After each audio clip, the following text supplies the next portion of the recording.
Muito bem, amigos, amigas, todos os colegas aí que estão nos acompanhando em mais este podcast Mesa de Debates de Tudo um Pouco, notícias comentadas.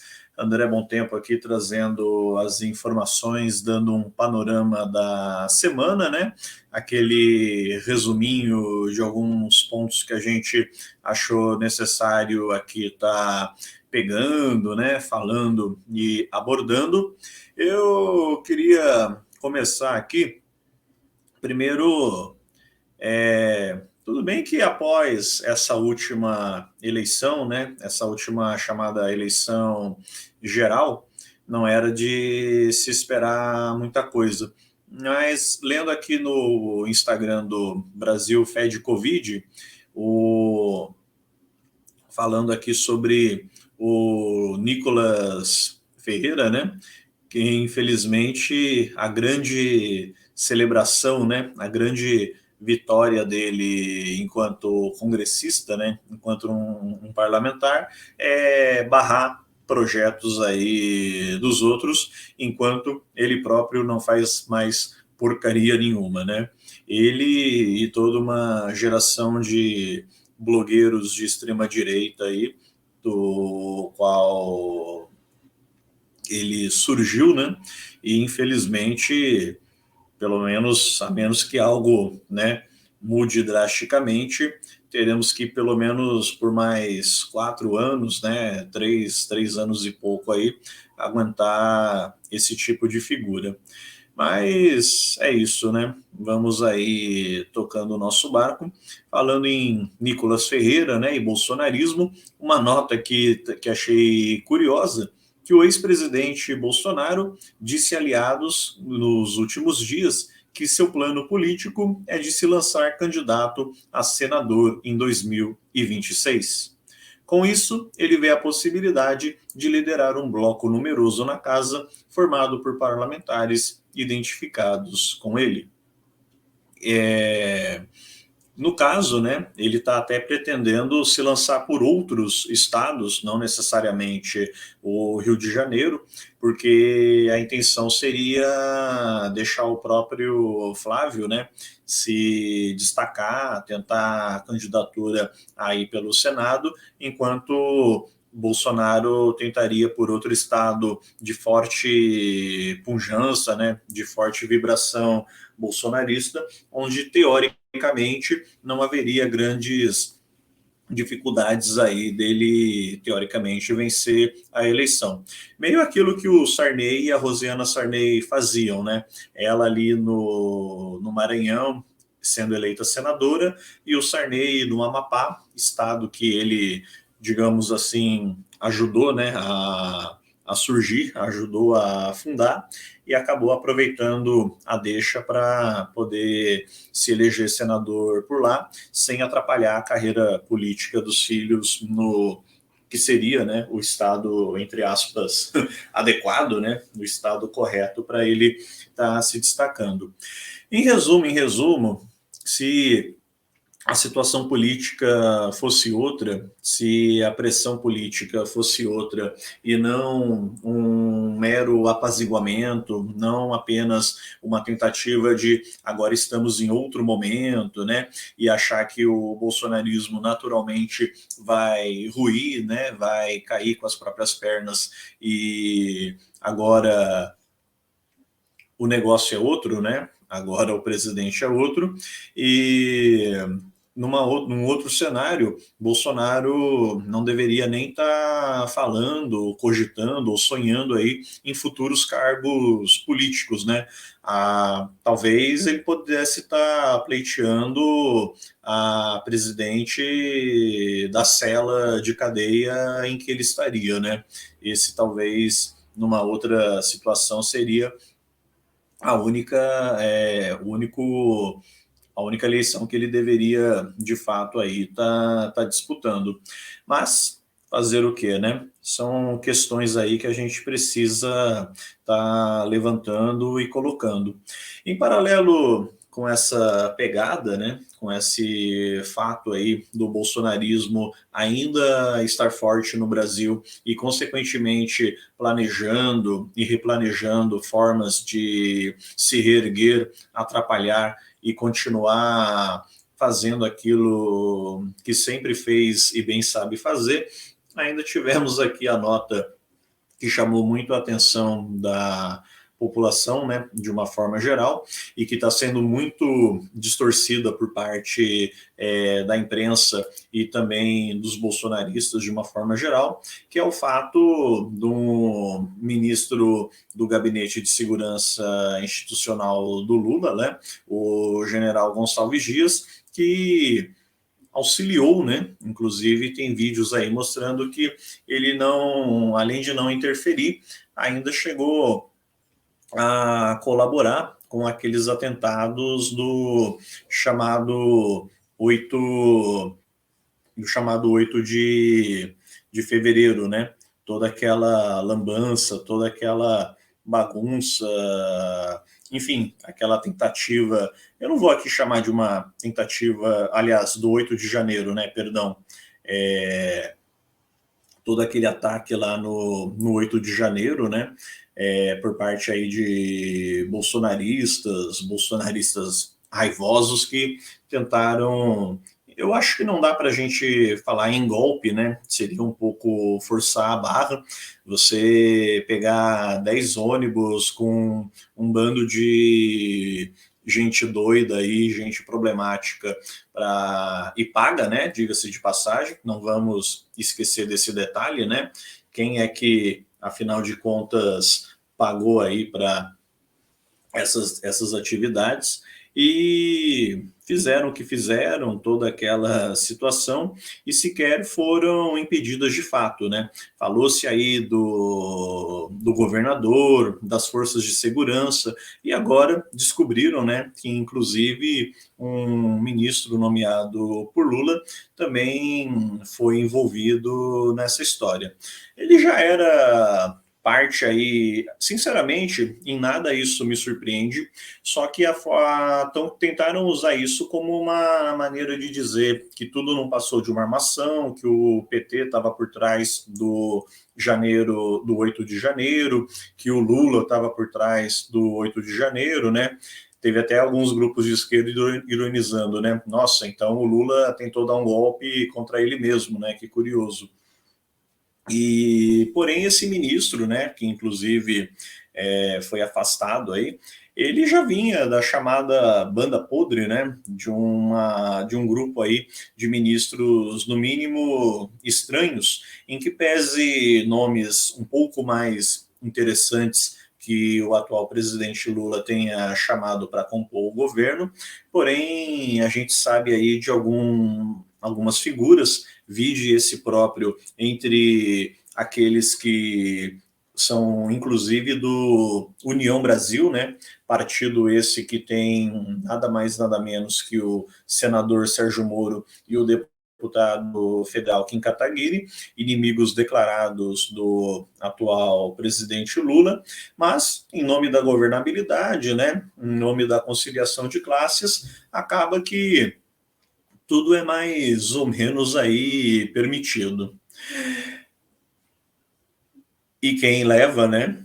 E quem acaba, no final das contas, não tendo permissão para muita coisa, é justamente eu, você, é justamente o trabalhador, a trabalhadora, né? E pior ainda, para o desempregado, para o que está na chamada fila da amargura, na fila do osso, ou principalmente você que mora aí em São Paulo, né?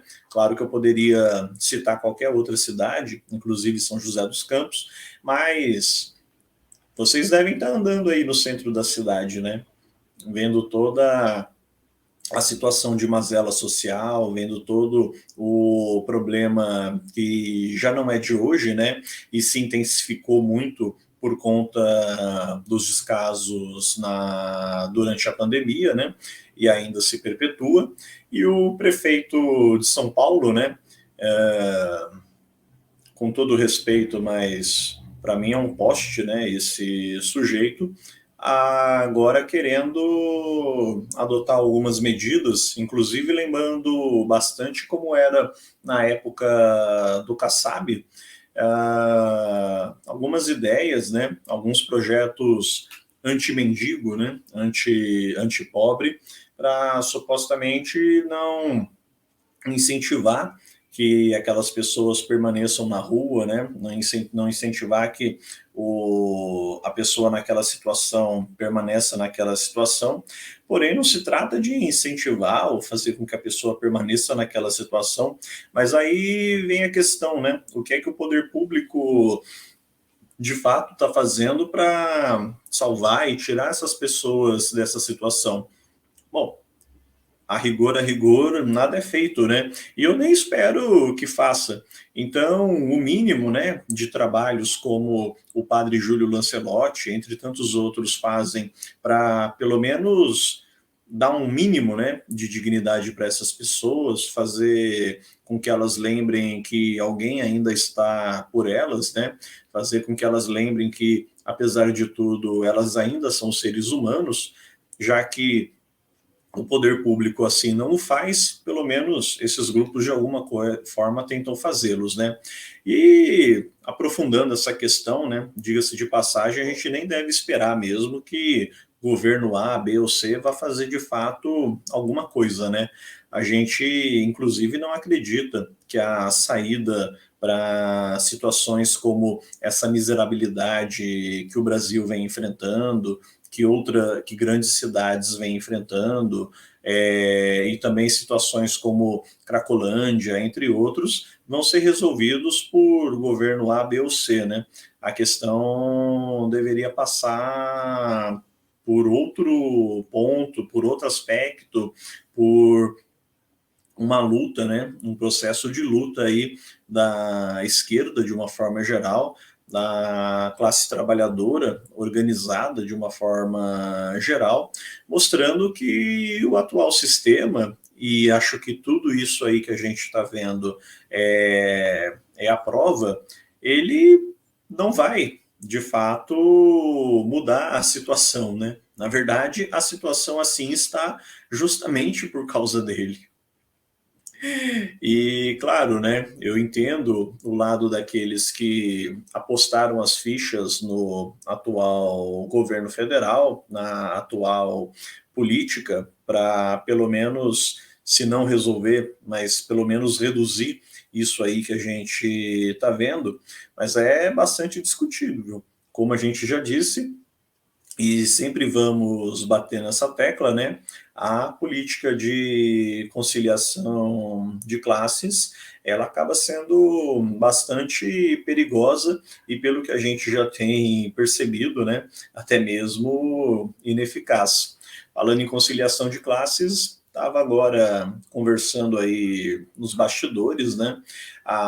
Inclusive discutindo a questão do banhado aqui de São José dos Campos. Faremos atividades para falar sobre a luta da população, a luta dos moradores, que cada vez mais estão sendo aí perseguidos pela prefeitura essa que está nas mãos do Anderson Farias, atualmente no PSD de Gilberto Kassab, que é o mesmo PSD do ex-prefeito joseense Felício Ramute, que hoje é vice-governador aí lado a lado com o Tarcísio de Freitas, um bolsonarista, ex-ministro de Jair Messias Bolsonaro, e que agora governador, né, vai, embora, né, tenhamos que reconhecer que ele e Bolsonaro não sejam as mesmas pessoas, né?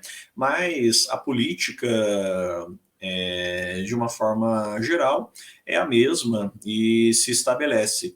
Em que pese Tarcísio não falar uma quantidade de lixo e de bobagens e nem ser ríspido, deselegante e encrenqueiro como O outro, né, a questão de fundo é como ele vai lidar com as questões econômicas, sociais, culturais, infraestrutura, entre outras, de fato, enquanto alguém que esteve aí lado a lado com o pensamento da extrema-direita, né, e ainda está.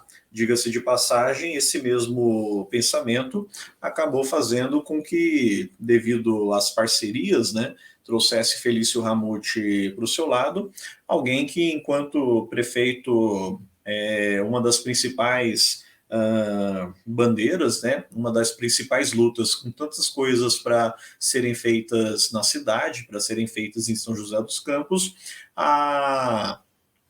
um dos seus focos era justamente retirar a população do banhado, uma população secular, numa região que, inclusive, para quem não conhece, eles próprios ajudam a manter, né, a fazer com que a região continue sendo uma área de preservação ambiental, independente do que a lei diz ou não, né?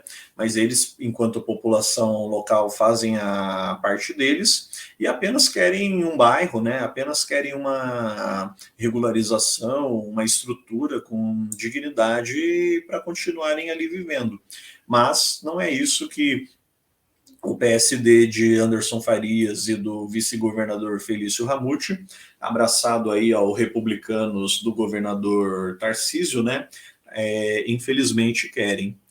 Falando aí da luta do banhado, né, que passa aí por essa discussão também de como a esquerda deve estar se posicionando, se mobilizando e enfrentando esses ataques, agora eu me pergunto,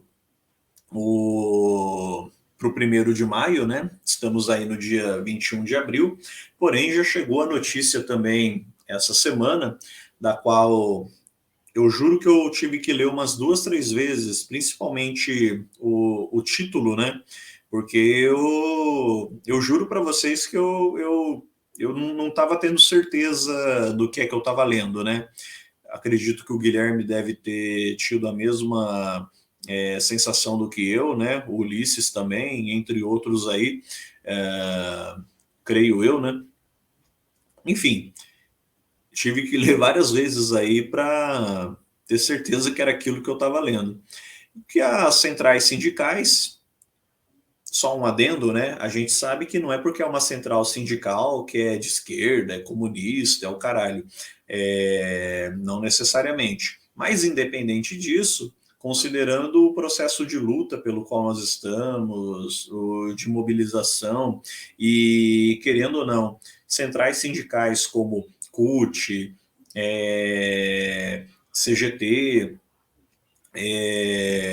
entre outras aí que são, né, tem uma pegada, uma história mais aliada às questões da esquerda, né, a CTB, enfim, a gente esperaria que tivessem aí uma postura pelo menos diferente, né, que outras aí até façam diferente, né, força sindical, entre outras, aí a gente pode até discutir de outras formas. Agora, é um tanto quanto absurdo um 1º de maio, uma atividade que deveria ser destinada aí para trabalhadores, trabalhadoras e, claro, também aqueles que estão desempregados, aqueles que gostariam de ser trabalhadores, trabalhadoras, porém a situação política e econômica os impede, e é proposital que os impeça, né? Diga-se de passagem, precisam agora abrir o seu jornal, o seu Instagram, ligar a sua televisão e ver que as centrais sindicais, de maneira geral, na qual se inclui aí vergonhosamente a CUT, né, entre outras, com um histórico de mais aliado à esquerda, né, a luta dos trabalhadores brasileiros por um viés mais à esquerda, né, controvérsias à parte, mas isso eu estou falando aí no geral, eles têm que agora pegar e verificar que talvez, né, Claro que isso cabe aí ao governador aceitar, mas foi feito o convite para que Tarcísio, o governador de São Paulo, que eu não vou repetir aqui, já disse aí ao longo do vídeo, né, tudo que precisava dizer a respeito, ele basicamente foi convidado para... Não é que ele vai chegar de gaiato, não. Ele foi convidado pelas centrais sindicais, por grande parte das centrais sindicais brasileiras, para nesse 1º de maio estar ali falando, né, sendo, e claro, como convidado, imagino que será bem recepcionado, pelo menos por parte dos dirigentes, né? Dirigentes esses que a gente esperaria, teoricamente, dar um exemplo para a classe trabalhadora de uma forma geral, mas que, na verdade, precisam aprender muita coisa, né? É, chega a ser até vergonhoso isso, né?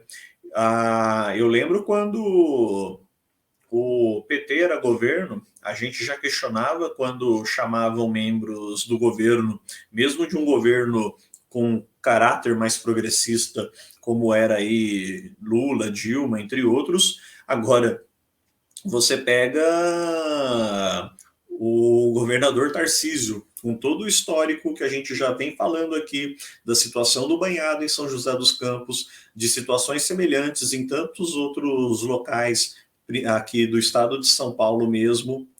Eu não vou nem entrar no mérito de questões polêmicas aí dele quando ministro, né? E agora e simplesmente o fato dessa aliança, né? Dele ser uma figura vinda aí do bolsonarismo, as centrais sindicais basicamente fazem aí o convite a ele, né?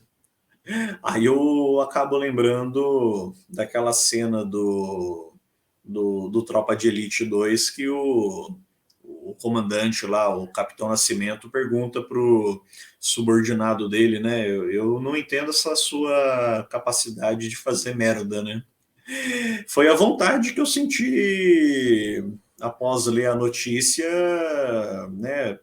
Passou exatamente isso pela minha cabeça, né? Falando aí para essas centrais sindicais que aceitaram, né? E resolveram aí formalizar um convite para o governador paulista Tarcísio de Freitas estar no 1º de maio, no 1º de maio, um 1º de maio que teoricamente deveria ser de luta, deveria ser combativo, e vão chamar aí justamente alguém que já foi braço de uma figura que justamente fez todo o processo contrário, né? Fez todo o processo de tentar impedir, barrar, coibir e dificultar a luta da classe trabalhadora, né?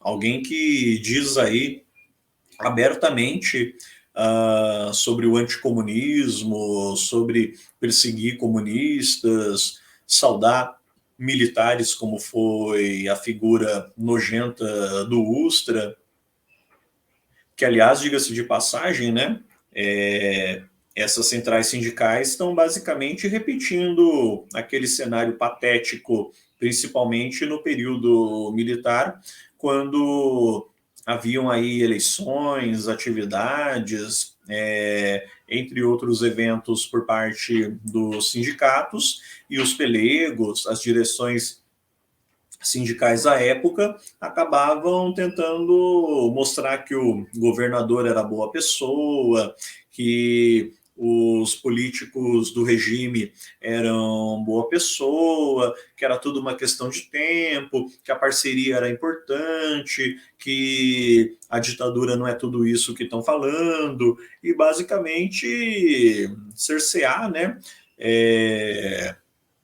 Basicamente dificultar a luta, trazendo aí, né, aproximando, se não todos, mas parte dos trabalhadores a uma opinião distorcida com relação ao que era o regime naquela época. E agora, claro, passados-se os anos, passados-se as décadas, a gente vê, guardadas as proporções, uma situação pelo menos semelhante. E justamente a semelhança que nos preocupa, né? O que ganham essas centrais sindicais e mais ainda, o que ganham os trabalhadores, né? O chamado chão de fábrica, a população aí nos seus diversos ofícios, né? Com o convite do governador paulista barra bolsonarista ao 1º de maio.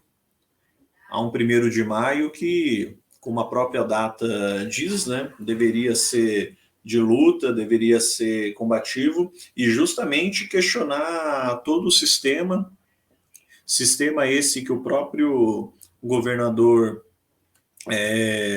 apoia e contribui,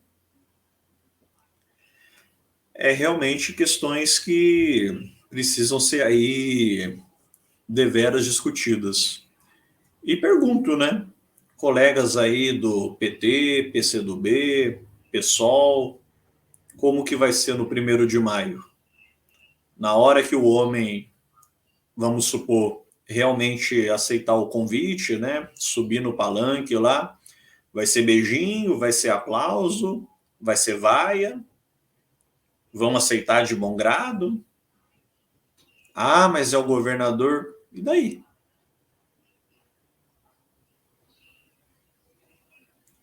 Até gostaria, né, da opinião de outras centrais sindicais, outros grupos políticos com relação a isso, né? Bom, com certeza teremos. Estamos no dia 21, né? Até dia 1º de maio aí, né? 10 dias.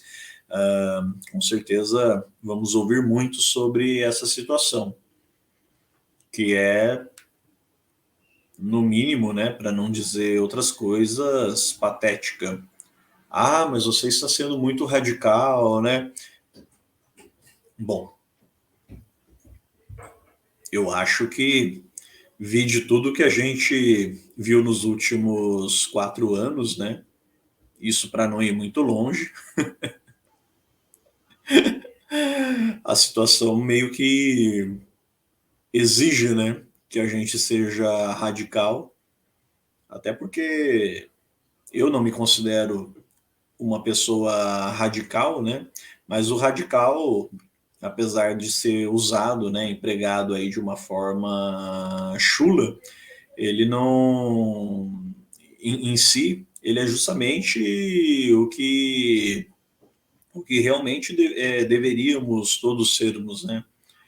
Porque o radical é aquele que quer resolver o problema na raiz, né? Aí fala que é radical, né? Como se a pessoa fosse um extremista, né? Como se fosse alguém que quer cometer algum tipo de crime, sendo que na verdade a pessoa está justamente discutindo como resolver toda essa problemática que está posta ali na sua base, né? Ficar podando planta morta não adianta, né? Ficar podando árvore morta não vai resolver o problema. Que fique essa analogia para vocês, né? Amigos, amigas, colegas aí que nos acompanham no nosso podcast Mesa de Debates diariamente. André Bom Tempo, encerrando então o nosso Notícias Comentadas aqui de hoje. Um beijo, um abraço no coração de todos e tchau.